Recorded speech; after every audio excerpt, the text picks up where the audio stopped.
Then there's California, a podcast featuring members of the California State Senate Democratic Caucus in conversation about their lives, legislative priorities, policies, and other related issues that help make California exceptional. From the state capitol in Sacramento, I'm Brian Green. The 4th of July celebration season is upon us once again. And I say season rather than holiday because if your neighborhood is anything like my neighborhood nowadays, the random cacophony of 4th of July fireworks doesn't just start and end on Independence Day. It often commences with a bang several days before the 4th, and nightly crackles and loud explosions may go on randomly through the rest of July and even the summer. Fireworks can be beautiful and awe-inspiring, but especially when it never seems like they ever quit, they can be annoying and mentally and emotionally jarring. And especially for that reason, for some military combat veterans, the 4th of July is not a time to celebrate the independence of the country they love and have served. Often, instead, the holiday and the nights during it and after can be triggering and a terrifying ordeal. That's because the noise of the fireworks, loud and sudden in the dead of night, reminiscent of battle, can cause emotional distress, hyperarousal, and trigger flashbacks. And I'm sure once again, here in the summer of 2021, July 4th fireworks will no doubt interfere with the sleep and the peace of mind of many thousands of veterans across the country. Many military combat veterans suffer from PTSD. And you may know of veterans in your own circle, family or friends, who relish July 4th fireworks like they relish memories of the battlefield. On this edition of Then There's California, we'll talk about how fireworks can torment veterans or any other non-military civilians with PTSD, such as any victim of gun violence, for example, and how we can all celebrate the 4th of July, but do so with some respect for the service and the peace of mind of those who serve our country. Joining me are 3 distinguished U.S. veterans of military battles abroad who served their country with distinction in the U.S. Armed Forces and have continued in their civilian lives serving with distinction as advocates and leaders on behalf of their fellow vets. And so they know firsthand, through their own experiences and the experiences of others shared with them, of the sometimes intensely painful combat trauma that many veterans carried home with them. Barb Archuleta is the state senator representing California's 32nd Senate District, which includes portions of Los Angeles County and Orange County. Senator Archuleta is the chair of the Senate Committee on Military and Veterans Affairs and is the first Latino Army veteran to lead that committee. Senator Archuleta served in the 82nd Airborne Division of the U.S. Army in Vietnam. He served as a presidential appointee under President Obama, as a member on the Board of Visitors to the U.S. Military Academy at West Point. Senator Archuleta has also served on the L.A. County Military Veterans Affairs Commission and served earlier in his career on the Montebello, California Police Department. This is his first time joining us on this podcast. Senator Archuleta, it is good to see you. Thank you for joining us on Then There's California. Well, thank you, Brian, and to everyone out there, and to our veterans, welcome home. Yes, I'm Senator Bob Archuleta, and I served during the Vietnam era, and I have so many friends, buddies, that I hope are listening because it's a great subject in reference to PTSD, in reference to the emotion that our veterans go through on the 4th of July. And those of us who've been involved in combat can remember coming home and, months later, years later, always having this sense of there's something there. And to some, it's pretty bad. And I've encouraged as many veterans as I possibly could over the years as the L.A. County Commissioner of Military and Veterans Affairs to get into the VA system, to get registered, to start getting those benefits that are due and deserved, to get the counseling they need. But Brian has put us together today with his program, Then There's California, to talk about the veterans and their emotions and so on. And I'm so proud to share the mic with George Dixon and Larry Vasquez, who are both veterans, and we'll jump into the conversation as we go along. But I'm just here to say thank you to all the veterans across the state, if not the nation, to say thank you for your service. 4th of July is a time when we celebrate our independence, but we've got to acknowledge the men and women who served this great country, and, of course, all our POWs and those who didn't make it home. God bless them all. And I'm just honored to be the chair of Military and Veterans Committee and working with my other senators to make sure that the laws we pass never forget our veterans and are always there for our veterans. So, Brian, I'm just thrilled to be here. Thank you, Senator, for joining us. And joining us by phone from Southern California are Larry Vasquez, who is the director of the Office of Military and Veterans Affairs in the office of the Los Angeles Mayor, Eric Garcetti. Mr. Vasquez is a retired captain in the U.S. Navy, and he served in Afghanistan. Mr. Vasquez, welcome to Then There's California. Yeah, well, thanks for having me, and I want to echo the Senator's comments. It is an honor to have served and also now to continue to serve the veterans in the city of Los Angeles, which has the largest concentration of veterans in the country, and we're very proud of that and obviously need to support our veterans. Thank you, sir. Glad to have you. And George Dixon, who is a supervisor in the Veteran Services Office for the County of Los Angeles. He is retired from the U.S. Army and been stationed in Korea and Hawaii as well. Mr. Dixon, welcome. Thank you, Brian. I want to echo what the Senator said, and Larry. I'm proud to serve and to be here, and a Gulf War era veteran. Work with veterans over 26 years and can really understand what goes on with these veterans during the 4th of July. Having an anxiety disorder myself, some things happen when these firecrackers go off in the M80s, and I'm glad to be aboard. Glad to have you, sir. And actually, I want to start off this conversation by giving each of you gentlemen the opportunity to share and actually give us the privilege of hearing about your respective military records, where you served, and other details about your experiences in the armed forces and the work you're doing now. So, Senator Archuleta, the 82nd Airborne was and is a distinguished airborne infantry division in the Army. So tell us about your service and your recollections. First off, I'd like to acknowledge all the men and women who served our great country in uniform. The Army, the Navy, the Air Force, the Marine Corps, the Coast Guard, and again, our merchant Marines have served during World War II. And I am just so proud and honored to say to all my fellow paratroopers out there, thank you for what you've done, and the members of the 82nd Airborne, the veterans, thank you for your service. I served in Dom Rep in 1965, and the 82nd Airborne was deployed to the Dominican Republic, and we saw our combat there along with the Marines and the Navy and the Air Force. It was a big operation. This was during the Vietnam era. And, of course, we were able to come together as all the units to stop the communist uprising there in the Dominican Republic. And if you look at your history, you'll find it because it's something that was there. But one thing I'd love to share with everybody is I've got 2 sons that are serving right now on active duty. I'm the only senator that has 2 sons on active duty, both paratroopers. One is working out in D.C. at the Pentagon. The other one is a Green Beret out of Fort Bragg, who's now in Connecticut right now, going to school to get his master's there at Yale. And I want to tell you, the Archuleta family has been proud to serve, and it goes back, like all the families that we know, your brothers, your sisters, your grandmothers, and I mean, it just goes on and on. Serving our great country is something that we're all so proud of. And where we get these people, I have no idea. They come from small towns, farms, across the nation, but they keep serving. And Larry Vasquez and George Dixon, I had access to a longer resume for Senator Archuleta than I have had for you, despite my Googling. But I know you both have stories of distinction. And so, Larry Vasquez, tell us about some of your experiences in the U.S. Army and in Afghanistan. Well, great. Well, thanks again. My story is really like a lot of stories from folks that are just looking for a better life. I was the first one in my family to graduate from college, and inspired by the movie Top Gun, I went to see my Navy recruiter, told him I wanted to fly.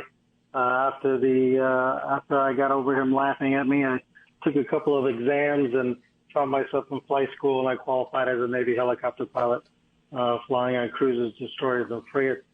I also got to be a personal aide to the Secretary of the Navy and have the honor of commanding a helicopter squadron in San Diego, a provincial reconstruction team on the ground in Afghanistan, and a base in California known as Naval Base Ventura County.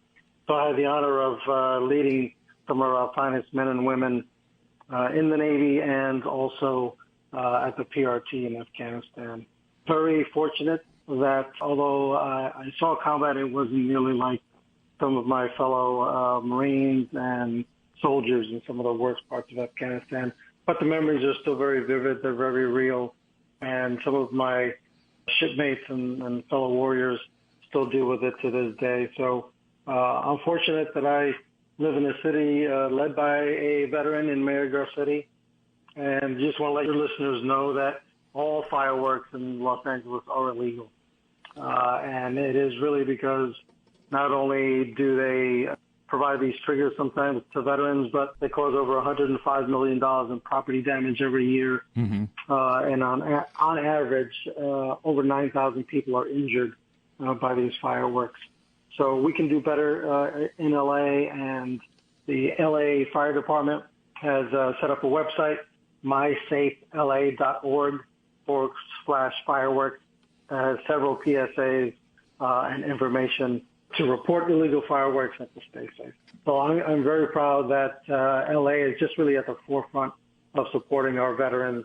And I would like to also mention LA County has just started what's known as VPAN, Veteran Peer Access Network, funded by the County of LA. It is really a peer-to-peer, so military veterans helping military veterans in need, whether it's mental health services, whether it's employment, whether it's dealing with homelessness or dealing with the unhoused. It's a great program. It's just started this year, but again, really addressing the needs of veterans in LA. And George Dixon, you had mentioned you are a supervisor in the Veteran Services Department with the County of Los Angeles. Tell us about your military service in the U.S. Army. So to piggyback off of Senator Archuleta and Larry, I was that guy that volunteered to join the Army. Got to tell you, Larry, I went to join the Navy. They didn't want me, so I joined the Army. And the Army said, we're going to make you infantry, and we're going to send you to Fort Benning, Georgia. And I said, I'll do that at 17 years old. So I did my basic training at Fort Benning, Georgia in 1979. So the beginning of the peacetime, was stationed at Fort Ord, California. My first initial 18 months, the recruiter told me a great story. He goes, I'm going to send you to Fort Ord, and I'm going to send you to Europe. And sure enough, 1 year at Fort Ord, I was sent to Germany for 2 years, where I achieved the rank of E5. I was in charge of your nuclear security in Germany, you guys. I was a security supervisor for Pershing missiles, if Senator Archuleta can probably recall those things. You know, we secured them, and we had 3 live pads. It's the closest to combat in Europe that anybody's going to get with an actual live nuclear weapon system. And imagine me in charge of your nuclear security at 19 years old. Wow. Rotated back to Fort Ord, California. I got assigned to the 3rd Battalion, 32nd Infantry Regiment that rotated to the 4th Battalion, 21st Infantry Regiment, and under Colonel Gerald Harkins. I believe he was a Hamburger Hill survivor, Vietnam veteran. All my leaders were Vietnam veterans, squad leaders, and platoon sergeants, and I got to participate in a program called Cohort, where the Army decided to take something from the Marine Corps and keep their infantrymen together for 3 years. So I did 2 cycles of that and went to RIP, Ranger, pre-Ranger school. Instead of going to Ranger school, I went to Drill Sergeant school. And Ranger pre-RIP helped me out. I dropped from 180 pounds down to about 154 pounds. So when I got to Drill Sergeant school, I had no body fat on me. Worked as a drill sergeant, active duty for 3 years at Fort Dix, New Jersey. I had the golden opportunity, and this is the best career you can have, and I always tell people as a soldier, to be a drill sergeant and to be able to see America's sons and daughters actually go to combat and come back. And I had that opportunity when the first Gulf War kicked off, helped mobilize units and sent them over to Kuwait. We got to train the Kuwaiti students, and then from there I got out, joined the Army Reserves, where I became a drill sergeant leader to teach other drill sergeants how to do more yelling or less yelling and less screaming at your kids, and did that for 20 some odd years up till I was about 52 years old. We were mobilized after 9/11 hit because the Army wanted about 500 additional drill sergeants. So the reserve side of the house got to go over there to Fort Knox, Kentucky, and stand up alongside of their active duty components and process and create new and improved drill sergeants for the war. And I retired out of the Bell unit over here in Bell in 2014, and I'm a disabled veteran also. Gentlemen, I am in distinguished company here on this podcast today, so I appreciate you sharing these stories. Well, let's talk about the fireworks and this issue that obviously Senator Archuleta has already beautifully set up for us. Whether it's the 4th of July or even the time surrounding the New Year's holiday, which is certainly prompting its share of explosives in the sky every year nowadays. And I was compelled to get into this issue of the torment that veterans and other trauma survivors deal with every year when the fireworks are set off, because I don't think we talk very much about this relationship between military vets and fireworks during these celebratory times of the year. And from what I have read, and Senator, you can start off and I'll get comments from George and Larry as well, it sounds like the relationship between the fireworks and the veterans is a really complicated one. What do you say? Well, Brian, I think I'm going to hold you back a little bit on that. Okay. I think all the veterans feel proud that America celebrates its independence, because as you're celebrating its independence, you're celebrating the struggles, the fights, the battles. You're celebrating men and women who served. But they tend to probably find a corner turn off the lights and just hold back some emotions and let things pass, and which is terrible because they don't need to do that. And the thing about the subject today, Brian, is PTSD. But that takes a lot of different forms. It could be jumping out of an airplane, something went wrong. It could be your foot got stuck in a tank and it's burning and it's getting closer and closer, and somebody pulls you out. Or it could be that machine gun that's leading you down the stairs and you're down at the bottom of the stairs as it just scrapes across, and you'll remember that forever. Or it could be that hand grenade that went off a few feet away from you that you still remember. Whatever the trauma was, it is still with you forever. And that what is post-traumatic stress disorder. And it is something that all the veterans understand because it stays with you. And sadly, it goes over into your families. And that's why I encourage so many veterans to get registered with the VA, start talking to those counselors, get the therapy they need, get the help they need. And we're talking about veterans who have never been registered, who've served in World War II, Korea, and during these eras that we talked about, because they need to get registered. Their family needs the help. They need you to go there, and I've encouraged so many to do it. But I will tell you that I, every once in a while, wake up with things that especially I'm thinking about, than we're talking about, because I knew about the subject today, and I relived some things. And I know that George and Larry feel the same way about some of their buddies and so on. So I think the gist of the program today is to acknowledge the fact that PTSD is there. Our military personnel who've served are still feeling it, still have it. And we've got to get them the treatment they need. And, of course, 4th of July, as Brian mentioned when he opened up, a lot of noise, but the smell of the powder, the smell is there, the noise, it's going to trigger memories. And we want to make sure they take it easy. And if they got issues, please, let's get them to the VA. And if they can call their local VA office and get some help. And I certainly would appreciate if they did that, because that's important. And if they start doing it now, and if we can get a veteran to get registered, get started into the system, pick up the phone, call the VA, and come the 4th of July, they should be able to walk right through it and enjoy the next 4th of July and every other 4th of July with their families and enjoy themselves. And that's what we need to do. But, you know, this is a subject that is so, it just needed to be brought out. And I'm thank you so much, Brian, for bringing it up.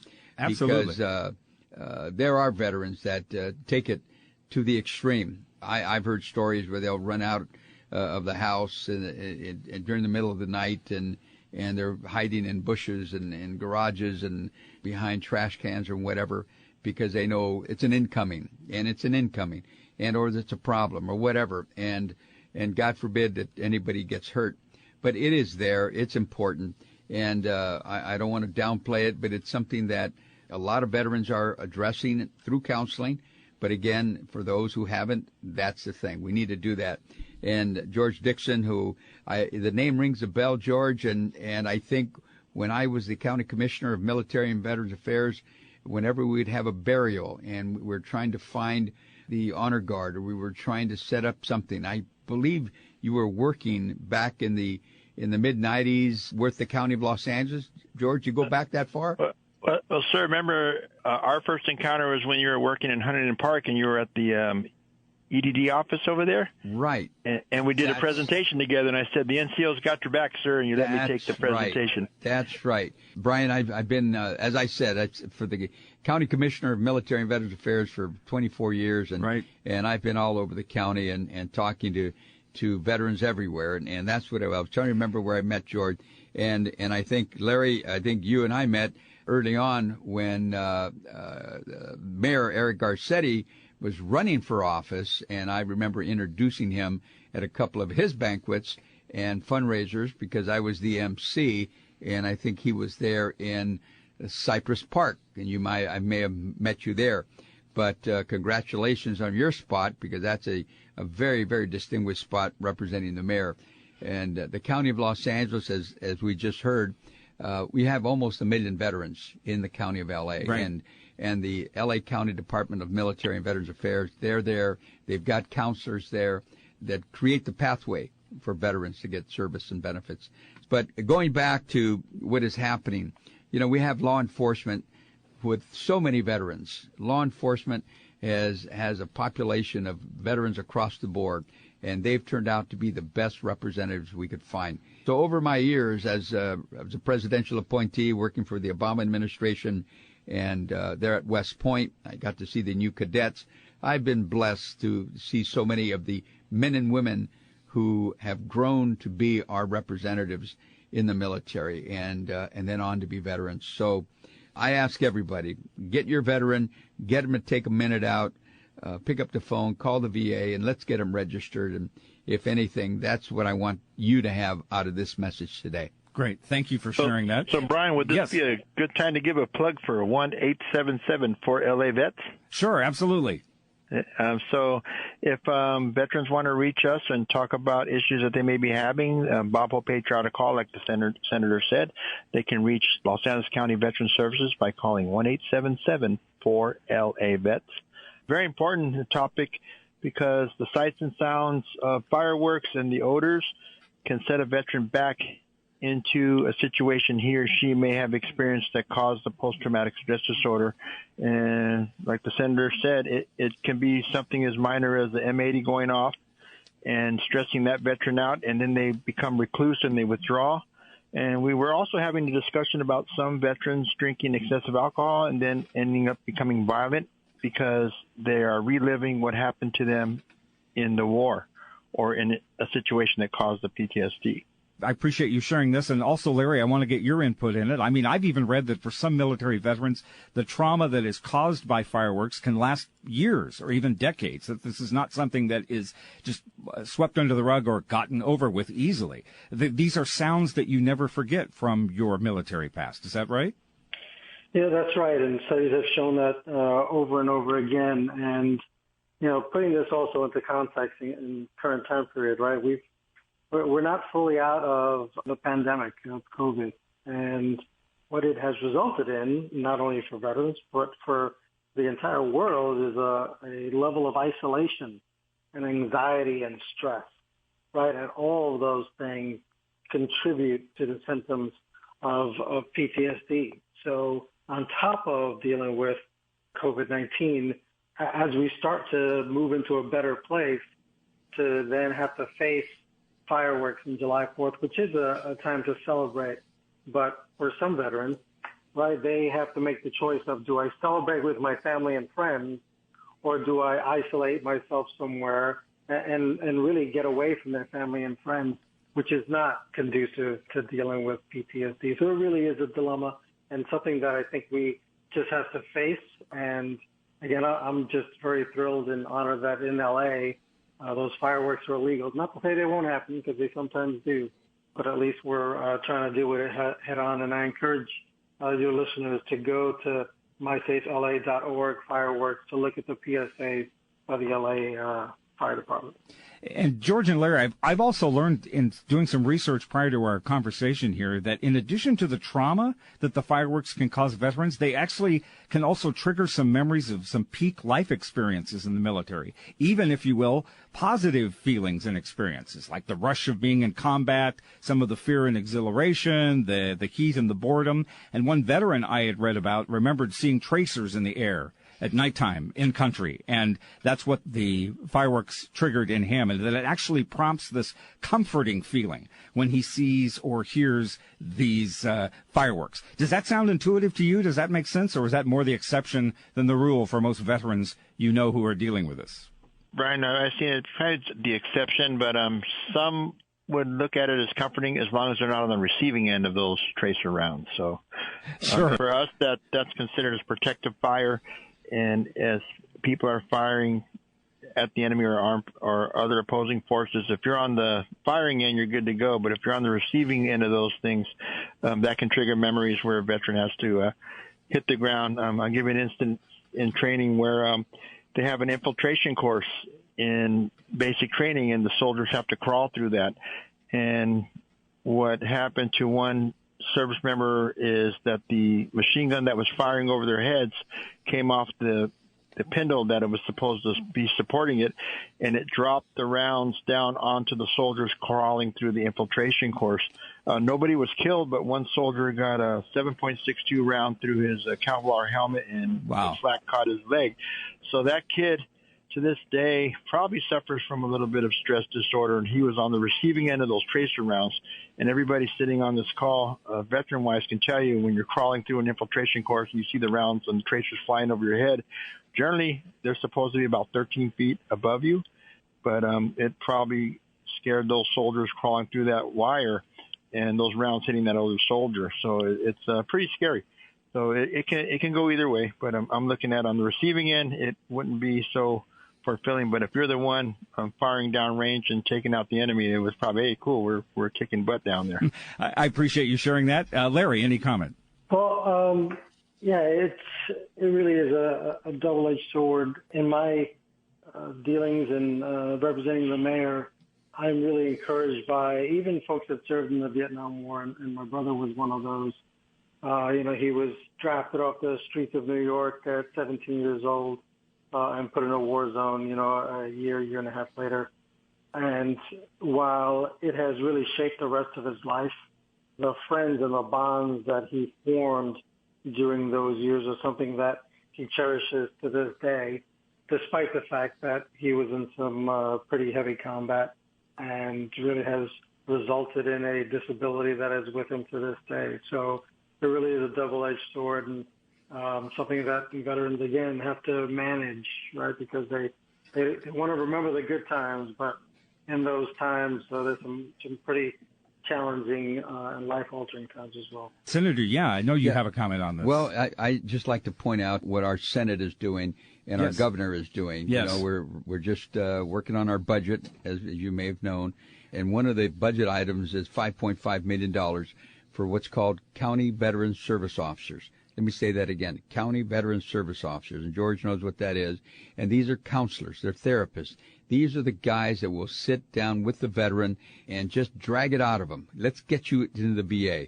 Let's find out what you are. So that's their first point of entry with someone within a system. And most times it's veteran helping veteran, as I say.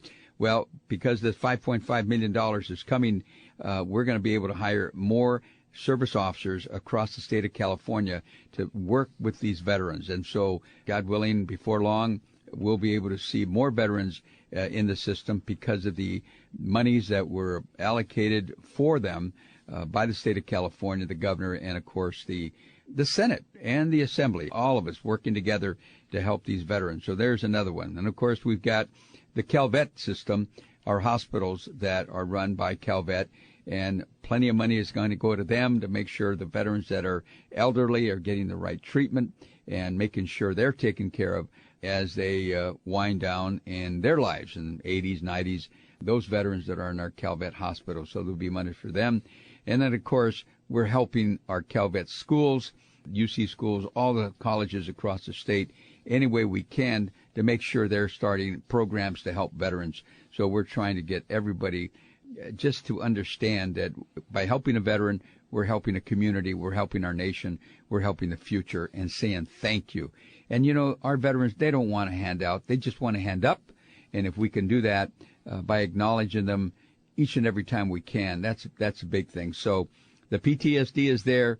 4th of July is coming around the corner. But, we've got to take care of our veterans 24/7, all year in and year out, because they deserve it. They earned it. And God bless them for the service they've given us, both men and women. As we wrap up here, gentlemen, just very quickly, obviously what compels people, what helps them heal, what helps them pay attention and understand are the personal stories. Just briefly, Senator, and then I'll hear from Larry and George too, how have your experiences from your military service affected you in this way, and how do you cope with it as a person, as an individual, as a veteran, every 4th of July and every New Year's? Well, my thing is always being around veterans. I've got my brothers that are veterans. I've got guys that I served with that I still see to this day. I was with a couple of guys a couple of weeks ago with the 82nd Airborne. We spent a weekend together, and just being with a fellow veteran, that's the key. Talking to each other, getting it out. And afterward, some people call it a morbid sense of humor, but we'll start laughing about things that happen on that parachute jump. We'll be laughing about how stupid one of the guys did something and almost cost him his life. And we'll laugh about things like that. And to someone else, they'll say, what's with these guys? But to a veteran, talking to a veteran, maybe that's why it's so difficult. but veterans know what we're talking about. We're honoring each other. We're acknowledging each other. And whether it's on a ship or whether it's jumping out of a plane, whether it's in training or whether it's a combat-related memory, it's all associated with the service we've given and just trying to remember that, we're all God's children and we need help. And, the system that we have within the VA, within Los Angeles County, with all the other counties across the state of California that have the county veteran service officers helping one another, we're going to help these veterans. So look for it. It's coming. It will always continue because that's what makes America great. And Larry and George, just following up on what the senator has said, how your military experiences and the triggers and perhaps PTSD and trauma that you feel and deal with there every 4th of July and every New Year's holidays, how you have coped with that and how you're helping other veterans who feel those similar triggers and those same experiences. Well, first, I think just like the senator had mentioned, you got to reach out to the VA. There's also a Coaching into Care line, 888-823-7458, that is available for veterans to call and talk to someone. And for me personally, I mean, the transition back from Afghanistan was a challenge, and even transition out of the military was a challenge. I think you really have to find a core group, whether it's your family, and I've got a wonderful family, but if that's not available to you, then I would say reach out to other veteran service organizations. We have tremendous memberships here of the American Legion and the VFW, or even a local church group, right? It helps to build resiliency, which I think veterans don't get enough credit for developing. We're a very resilient group because we've been through some of the best training in the world that has made us resilient and able to move forward. That was Larry and George, your perspective on this as a veteran, the trauma that you dealt with in your military service and the healing and the coping, how you are dealing with that and the encouragement you can give to veterans who are in a similar situation as you.